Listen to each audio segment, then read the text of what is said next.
The human starship Unity floated quietly at the edge of Earth's solar system. On the bridge, Commander Park Jin-woo stared at his screens with wide eyes. Something huge was coming toward them from deep space. "Sir, that ship is enormous," whispered Communications Officer Lee Minji. Her hand shook as she worked at her control panel. "It's at least 10 times bigger than our largest vessels." Jin-woo nodded slowly. Through the main window, he could see the alien ship getting closer. It looked very old and damaged. Parts of its metal skin had been fixed many times. Lights flickered weakly across its surface, like a dying candle in the wind. "They're sending us a message," Minji said. She put on her headphones and listened carefully. "The language sounds like music, sir. Very strange, but beautiful." The alien ship stopped moving when it reached the outer edge of their solar system. Then smaller ships began to separate from the big one. These little ships moved smoothly through space, like fish swimming in water. "Let them come closer," Jin-woo ordered. "But keep our weapons ready, just in case." Dr. Kim Nari, their expert on alien cultures, stood up from her seat. She had studied for months to prepare for this moment. "Remember, everyone, stay calm. We don't know what they want yet." The alien visitors came aboard the Unity through the main docking bay. Jin-woo felt his breath catch in his throat when he saw them. They looked like people made of living glass. Light passed through their bodies and created beautiful colors. They moved with perfect grace, as if they were dancing instead of walking. Their leader was taller than the others, almost 8 feet high. Her body sparkled like a diamond in the ship's lights. When she spoke, her voice came through a small translation machine. "I am Elder Sumera, of the Kathai people," she said. Her voice sounded very tired and sad. "We have traveled far to find you." "Welcome to our ship," Jin-woo replied politely. "I am Commander Park Jin-woo. This is Dr. Kim Nari. Why have you come here?" Sumira's crystal body seemed to dim a little. "We are the last of our kind. Our home star grew old and died many years ago. Our world burned away to nothing. We have been flying through space for 300 of your years, looking for a new place to live." The humans looked at each other with surprise. 300 years was a very long time to live on spaceships. "How many of you are there?" Dr. Neri asked gently. "Nearly 1 million souls live in our great ship," Sumira answered. "But we grow fewer each year. Our old ships are breaking down. Soon they will not be able to keep us alive." Through the window, everyone could see the massive alien ship floating in space. Now they understood why it looked so damaged. It had been home to 1 million people for centuries. "We do not come as enemies," Sumira continued. "We have no weapons that could harm you. We come only as refugees, hoping you might have mercy on us." Commander Jin-woo felt his heart grow heavy. These beings had been homeless for longer than humans had been flying in space. Their children had never seen a real world, only the inside of old spaceships. "Tell me about your people," Dr. Nari said softly. "What was your world like?" Sumira's eyes became bright for a moment. It was beautiful. Crystal cities that grew like living trees. Oceans that sang in harmony with our voices. Gardens where light itself bloomed like flowers. Her voice became sad again. "Our children know these things only from old songs. They have never felt real ground under their feet, or breathed air that was not made by machines." Lee Minji wiped tears from her eyes. She was young and could not imagine living her whole life trapped in a spaceship. "What do you need from us?" Jin-woo asked. "Only a chance to survive," Sumira replied. "Perhaps a small moon, where we could build new homes. We would not ask for much. We know how to grow food and make the things we need. We would not be a burden to your people." The bridge became very quiet. Everyone was thinking about what they had heard. 1 million refugees with nowhere to go. Their ships were dying around them, and they had traveled for 3 centuries looking for help. Dr. Nari stepped forward. "Elder Sumira, Would you be willing to wait while we speak with our leaders on Earth? This is a big decision that affects all of humanity. We have waited 300 years, Sumira said quietly. We can wait a little longer, but please, understand, our time grows short. Each day, more of our people become sick from living too long in the old ships. As the Cathay delegation prepared to return to their vessel, Jinwoo felt the weight of history on his shoulders. This was not just a meeting between two species. It was a moment that would change both of their futures forever. The crystal beings walked back to their small ship with the same graceful movements.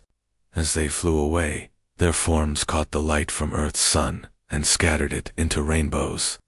Sir, Minji said quietly, what are we going to tell Earth? Jinwoo watched the alien ship disappear into the darkness of space. The truth, he replied, that we have met people who need our help more than anyone has ever needed help before. The great meeting hall in Geneva was filled with angry voices. Representatives from every country on Earth sat around the huge circular table, arguing about what to do with the alien refugees. The emergency session had been going on for 6 hours, and people were getting tired and frustrated.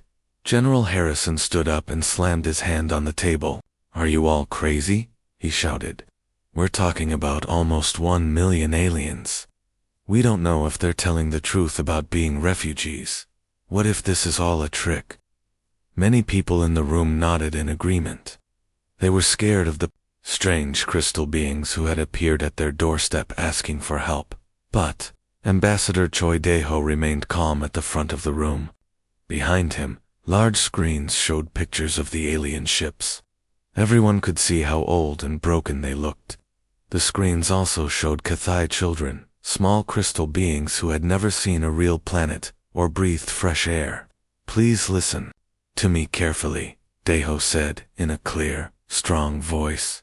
These people are not just asking for our help. They have amazing skills that could help us too. They know how to grow living buildings and create perfect environments for life. They can do things we have never dreamed of. Dr. Yoon Subin, who was in charge of making new worlds suitable for human life, pressed a button on her computer. A new picture appeared on the screens. A dead, rocky planet floating in space. This is planet Kepler 44-C, she explained. It's in the right place to support life, but it would take us more than 100 years to make it livable using our current technology. She paused and looked around the room. But if we work together with the Cathay and use their biological skills combined with our machines, ... Wait a minute, interrupted Representative Santos from Brazil. Are you saying we should build them an entire planet? Daeho shook his head. No, not build them a planet. Build a planet together. A shared home where both humans and Cathay can live happily. The room became completely silent. Nobody had ever heard of such an idea before. In all the stories about aliens, no one had ever suggested that two different species could work together to create a new world. This is impossible, whispered someone in the back of the room. This is dangerous, said someone else, but Dr. Nari, who had met the Cathay face to face, stood up slowly.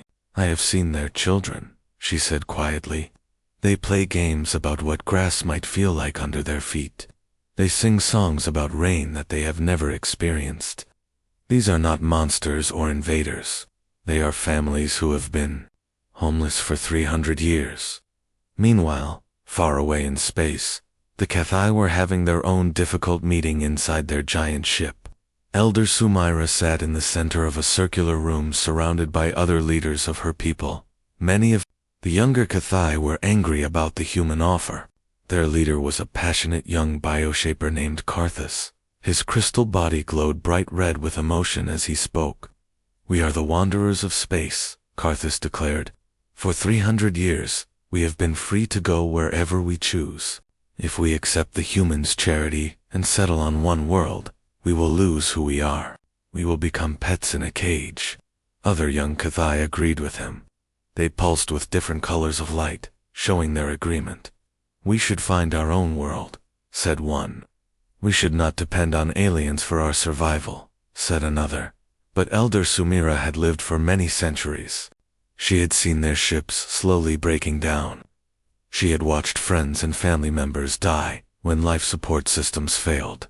She knew the truth that the young ones refused to see. "My young friends," she said in a gentle voice, "you speak of freedom and pride. These are good things. But look around you." She gestured to the walls of their meeting room, where patches and repairs were visible everywhere. "Our ships are dying. In 50 years, maybe less, they will not be able to keep us alive anymore." The room became quiet as everyone thought about her words. "Our children deserve better than to die in space," Sumira continued. "They deserve to feel real ground under their feet and see real stars in an open sky. Yes, we are the wanderers, but even wanderers need a place to rest." Back on Earth, the voting was about to begin.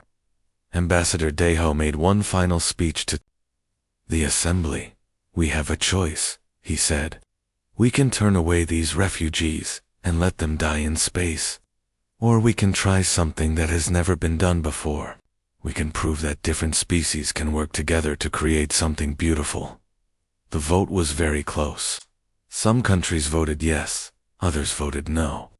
For a long time, it looked like the proposal would fail, but in the end, hope won over fear. By just 12 votes, humanity decided to offer the Cathai not just shelter, but partnership in building a new world. When Elder Sumira received the news, her crystal form glowed with soft, warm light. For the first time in 3 centuries, her people had been offered not just survival, but a real home. The Cathai vote was also very close, but it passed. They would accept the human offer and work together to build something that neither species could create. Alone, both races had taken the first step toward an incredible adventure that would change them forever. 2 years had passed since humans and Cathai began working together on the planet they called New Haven. The dead rock floating in space had started to come alive from the space stations above. People could see patches of green plants and blue water spreading across the surface like paint on a canvas. Engineer Kong Hunwoo stood next to a huge machine that was pumping air into the planet's atmosphere. Sweat dripped down his face as he watched the numbers on his computer screen. The machine was working perfectly, just as he had designed it. Next to him stood Valthera, a Cathai bioshaper, whose crystal body sparkled in the afternoon sun. She was humming a strange, beautiful song. As she sang, the crystal formations nearby began to glow and make soft musical sounds in response. "Your machines are very strong," Valthara said, through her translation device. "They force the air and water to do what you want. They don't ask the planet if it agrees." Hunwoo laughed and wiped more sweat from his forehead. "And your bioengineering is like magic to us. You seem to talk to the planet and ask it what it wants to become." Valthara's body pulsed with soft purple light, which meant she was thinking deeply. "Maybe that's why we work so well together. Your force and our harmony create something that neither of us could make alone." She was right. All around them, amazing things were happening. The human settlements looked like perfect geometric shapes, squares, circles, and straight lines.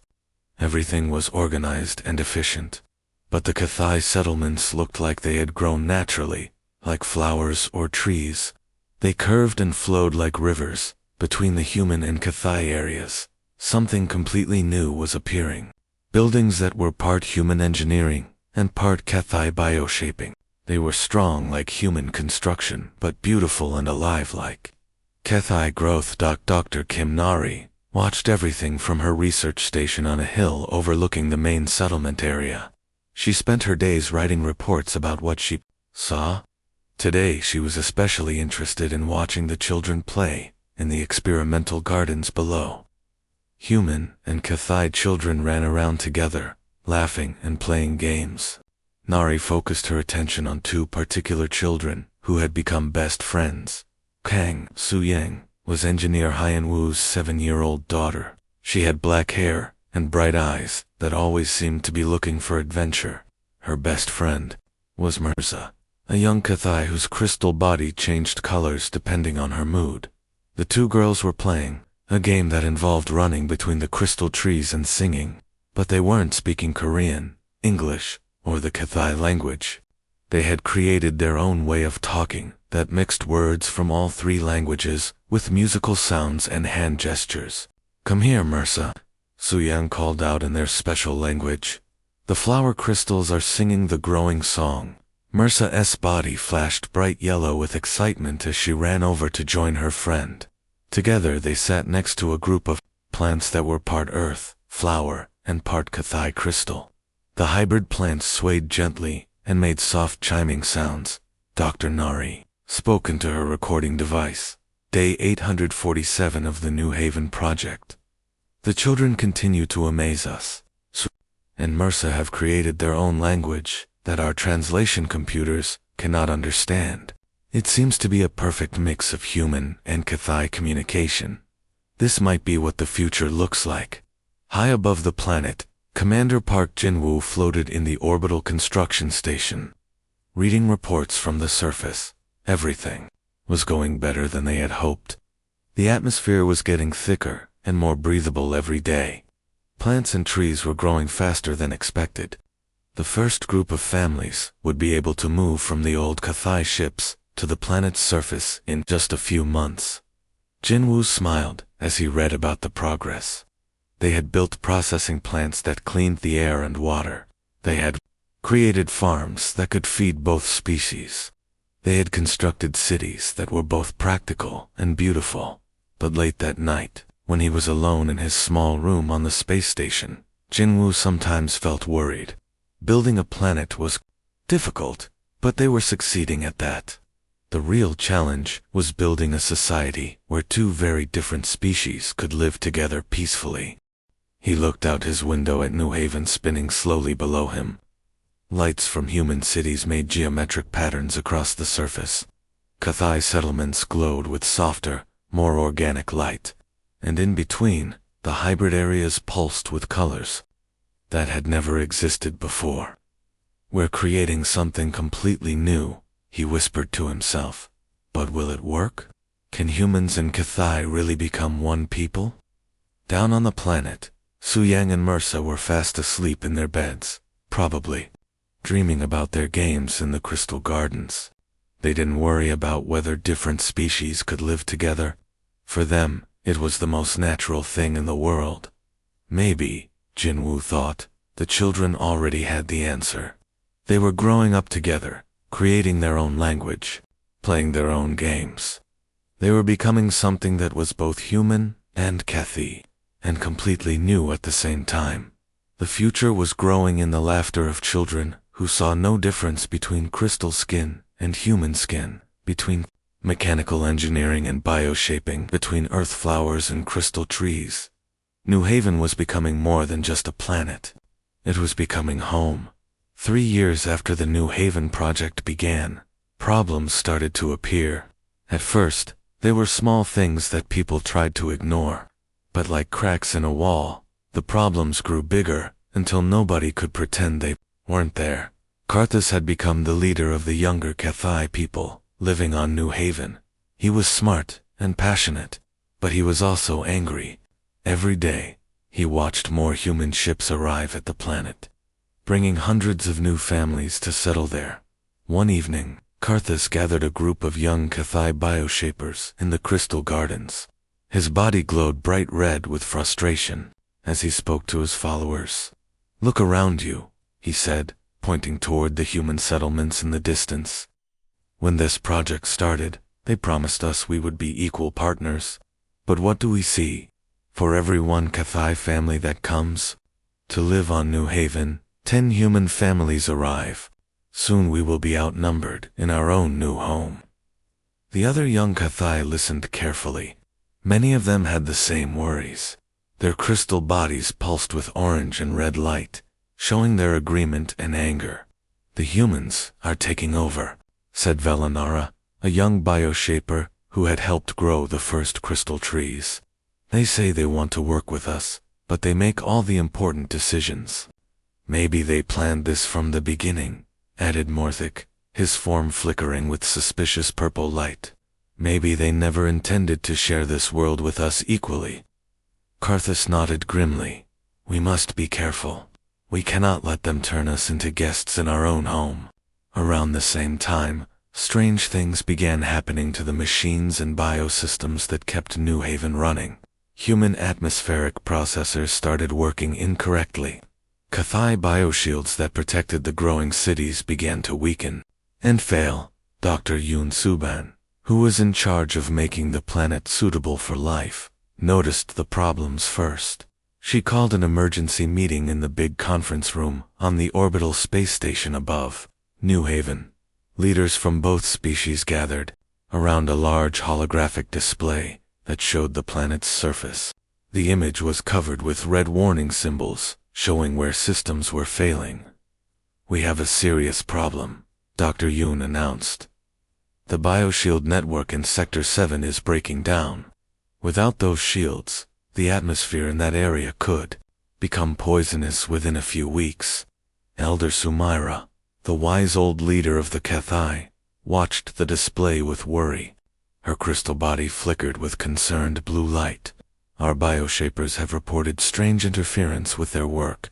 The frequencies from your atmospheric machines seem to be disrupting our organic systems.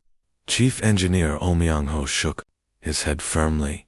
That's not possible. We've tested our equipment with your biosystems for months. There should be no interference. But Karthus stepped forward, his young face hard with anger and suspicion. Perhaps the interference is not an accident. Perhaps you humans want to force our biosystems to fail, so we will have to depend completely on your technology. The room exploded with angry voices. Humans and Cathai began shouting at each other, accusing each other of sabotage and lies. The translation devices could barely keep up with all the rapid, angry speech. You're trying to take control of our world, shouted one Cathai. We gave you a home when you were dying in space, replied a human representative. This was supposed to be partnership, not conquest, Karthus declared. Years of careful cooperation and friendship seemed to fall apart in just a few minutes. People who had worked together and become friends now looked at each other with suspicion and fear. In the middle of all this arguing, the conference room doors suddenly burst open. 7-year-old Kong Suyang ran into the room, pulling her best friend Mursa behind her. The little Cathai girl's crystal body was flashing with rapid, excited colors. The mountain is singing wrong, Suyang announced loudly in her special mixed language.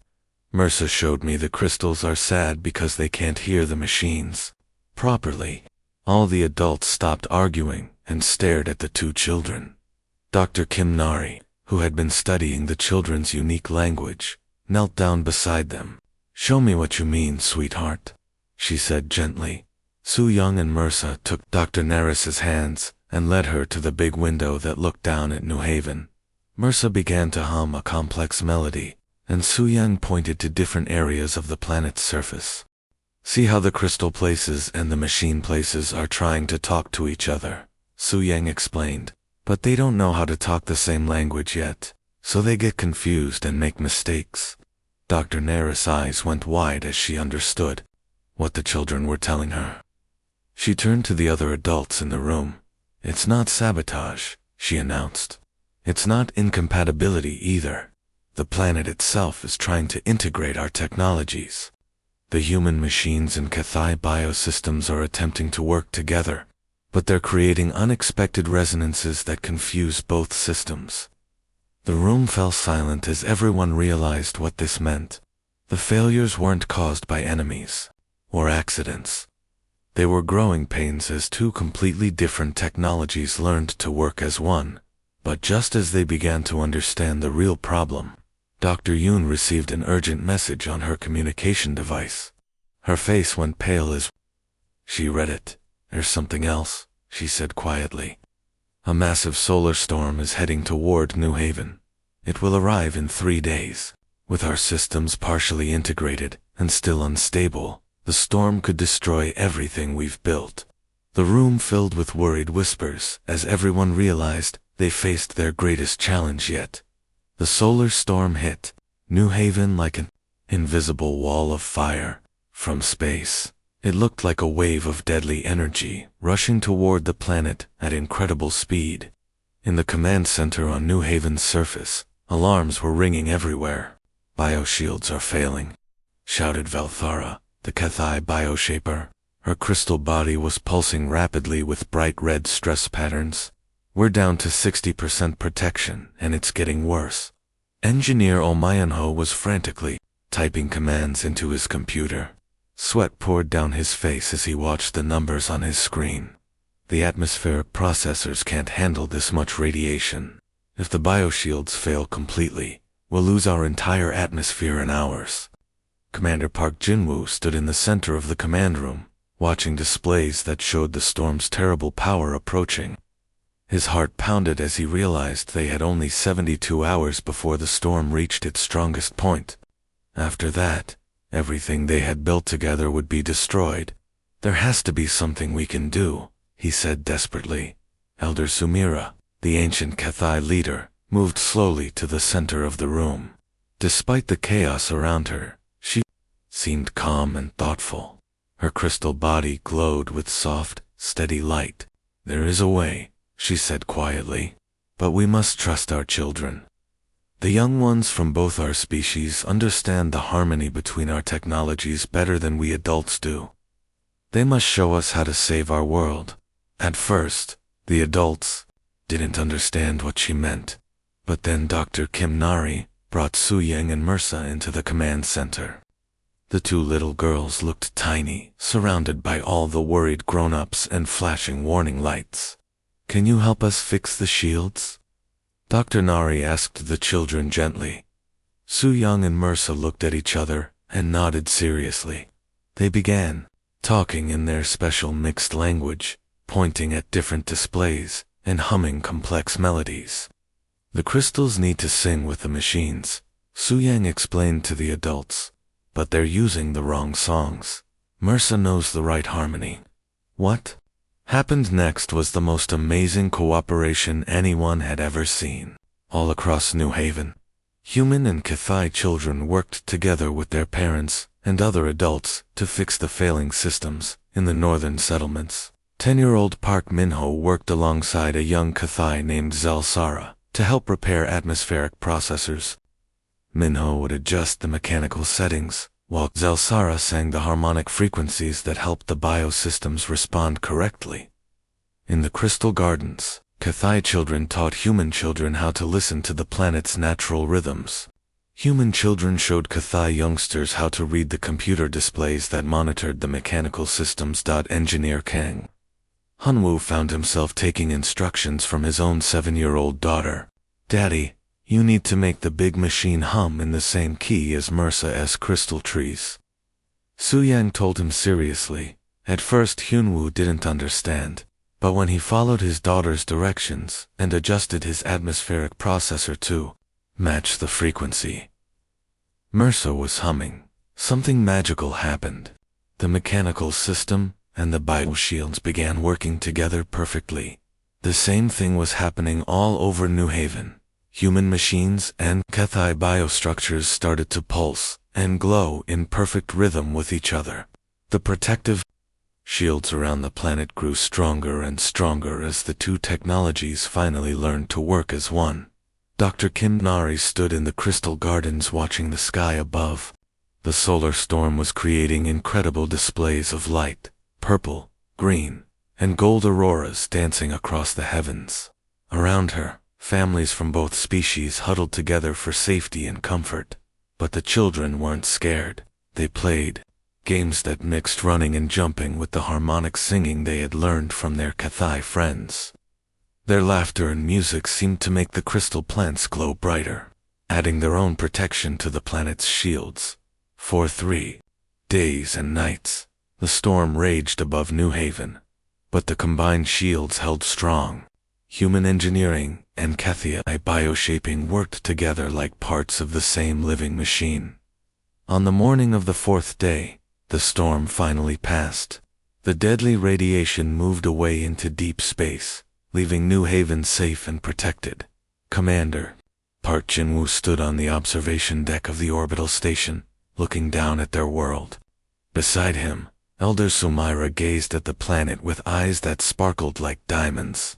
"We didn't just build a world together," Sumaira said softly. "We became something completely new." She was right. Below them, New Haven looked different than it had before the storm.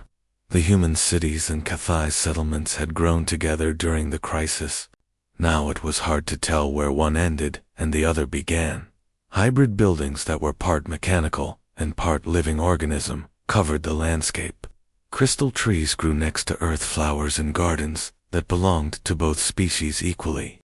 The children played in open spaces where human technology and Cathay bioshaping had merged into something that was more beautiful than either could have created alone. "Listen," Sumaira said, pointing toward the planet. Even from space, they could hear the faint sound of children laughing and singing in their special mixed language, a language that belonged to New Haven and nowhere else in the universe. The Cathay had wandered through space for 300 years looking for a home. The humans had spent centuries dreaming of sharing the stars with other intelligent life. They had both found what they were looking for, but it wasn't what either had expected. They hadn't just found a new world to live in.